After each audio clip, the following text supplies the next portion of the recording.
Baik, bismillahirrahmanirrahim. Assalamualaikum warahmatullahi wabarakatuh. Perkenalkan, nama saya Wahyu Haji Saputra dengan NIM 21320110029. Sebelumnya, di sini saya akan sedikit mempresentasikan terkait dengan tugas ujian akhir semester dengan mata kuliah Hukum dan HAM. Dengan materi yang akan saya paparkan itu dengan kasus penembakan misterius atau Petrus pada tahun 1982 sampai dengan 1985. Dosen pengampu mata kuliah, Ibu Eriska Ginelita Dwi Putri SHMH. Lalu yang selanjutnya ada submateri, yang pertama pendahuluan, yang kedua isi dan pembahasan, lalu yang terakhir ada kesimpulan. Lanjut ke pendahuluan. Untuk pendahuluan, tidak ada yang berbeda dengan masa sebelumnya, bahkan cenderung meneruskan gaya orde lama. Modifikasi yang mendahulukan misalnya dalam pemaknaan kata revolusi diganti dengan pembangunan. Sedangkan kepribadian bangsa ditukar dengan jati diri bangsa, sebab pada masa orde lama kata-kata tersebut tabu untuk diucapkan. Sikap otoriter Soeharto mirip dengan Soekarno ketika masa orde lama dan orde baru berkuasa. Semua kekuatan politik dan golongan berada pada kekuatan pemimpin, sehingga mempengaruhi demokrasi di Indonesia.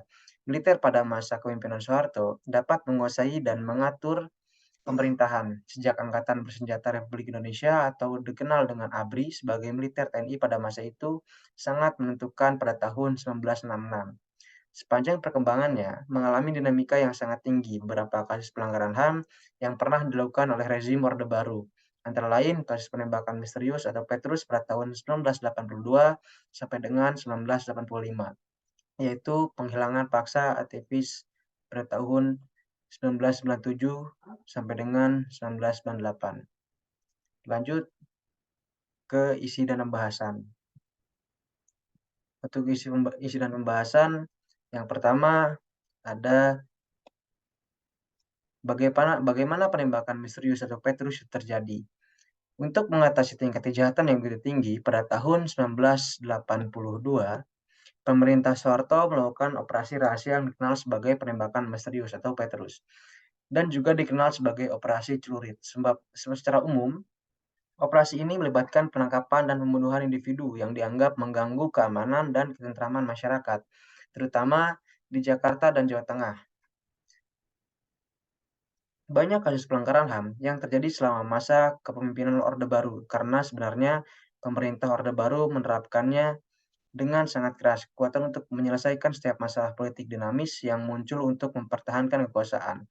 Pada Maret tahun yang sama, di hadapan Rapim ABRI, Soeharto meminta polisi dan ABRI mengambil langkah pemberantasan yang efektif, menekan angka kriminalitas. Tahun 1985 tercatat ada 74 orang yang tewas, 28 diantaranya tewas ditembak. Para korban Petrus sendiri saat ditemukan masyarakat dalam kondisi tangan dan lehernya terikat.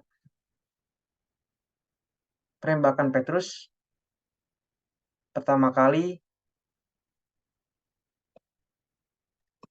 Penembakan Petrus pertama kali dilancarkan di Yogyakarta dan diakui terus terang oleh Muhammad Hasbi yang pada saat itu menjabat sebagai Komandan Kodim 0734 sebagai operasi pembersihan paragali ataupun gabungan anak liar. Kejadian penembakan misterius membuat suasana di berbagai daerah Indonesia mencekam, meskipun masyarakat tahu eksekutor yang melakukan penembakan tersebut adalah ABRI. Namun saat itu tidak ada masyarakat yang berani mengungkap. Mereka melawan akan operasi itu akan ditembak di tempat. Salah satu orang yang memang sudah terdaftar untuk dieksekusi oleh para penembak misterius yang bernama Bati Mulyono, seorang yang disegani waktu itu. Ia tahu masuk dalam sasaran. Nah, itu untuk yang pertama. Lalu yang kedua, pasal apa saja yang dilanggar oleh pemerintah pada saat peristiwa penembakan misterius atau Petrus? Yang pertama ada pasal 355 KUHP tentang penganiayaan. Ayat pertama, penganiayaan berat yang dilakukan dengan rencana terlebih dahulu diancam dengan pidana penjara paling lama 12 tahun. Lalu ayat kedua menjelaskan jika perbuatan itu mengakibatkan kematian, yang bersalah diancam dengan pidana penjara paling lama 15 tahun.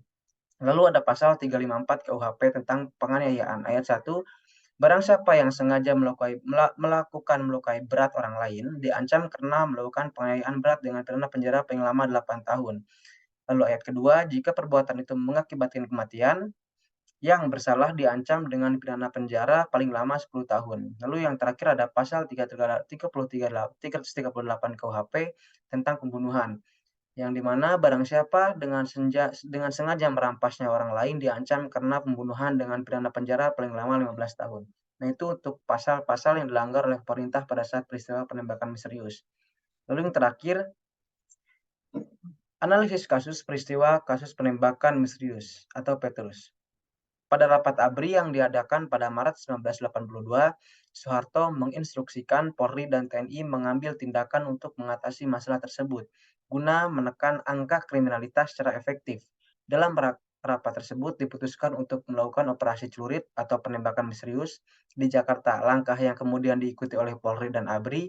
Di setiap kota dan provinsi lainnya, Bati Mulyono adalah seorang yang paling dicari oleh orang-orang yang melakukan penembakan. Dia adalah komandan nakal di zaman Peter. Komandan Bati Mulyono adalah pemimpin organisasi Fajar Meningsing yang didirikan pada tahun 1983 dan beranggotakan 6.000 mantan napi dari Jawa Tengah dan Yogyakarta. Soeharto adalah seorang pemimpin yang melaporkan hasil pekerjaan selama 1 tahun dalam pidato tahunan yang disampaikan secara rutin pada 16 Agustus, sehari sebelum perayaan kemerdekaan Indonesia. Dalam pernyataan-pernyataan tersebut, menurut penulis ataupun menurut saya, penting untuk dijadikan sebagai analisis data primer, jika banyak teori bahwa dalang Peter adalah Soeharto. Penulis ataupun saya mencoba mencermati melalui pidato presiden pada tahun atau periode 1982 sampai dengan 1985. Nah, itu mungkin untuk beberapa materi yang bisa saya sampaikan pada presentasi kali ini. Lalu untuk kesimpulan yaitu, dari kasus penembakan misterius ataupun Petrus pada tahun 1982 sampai dengan 1985, pada masa jabatan Soeharto sebagai presiden, penulis dapat menyimpulkan bahwa kebijakan dengan embel-embel keamanan negara belum tentu pas untuk diterapkan, karena dengan adanya operasi tersebut, bukannya membuat masyarakat merasa aman, malah membuat semakin menambah rasa ketakutan bagi masyarakat.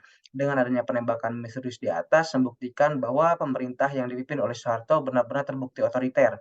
Perlakuan yang sangat kejam terhadap gali ataupun gabungan anak liar atau orang-orang yang dianggap penjahat, mulai tertembak ataupun ditembak dan membunuh mereka secara biadab, kemudian diculik dan dilenyapkan serta disiksa tanpa pikir panjang dari keluarga yang ditinggalkan. Tindakan Soeharto benar-benar upaya menyelamatkan negara dengan kedok mengatasi kejahatan pada saat zaman itu. Namun nyatanya kampanye tersebut menimbulkan keresahan di masyarakat dengan suara tembakan berkali-kali yang ditembakkan oleh para penembak misterius Petrus. Nah, mungkin sekian presentasi dari saya. Billahi fisabilillah, wassalamualaikum warahmatullahi wabarakatuh.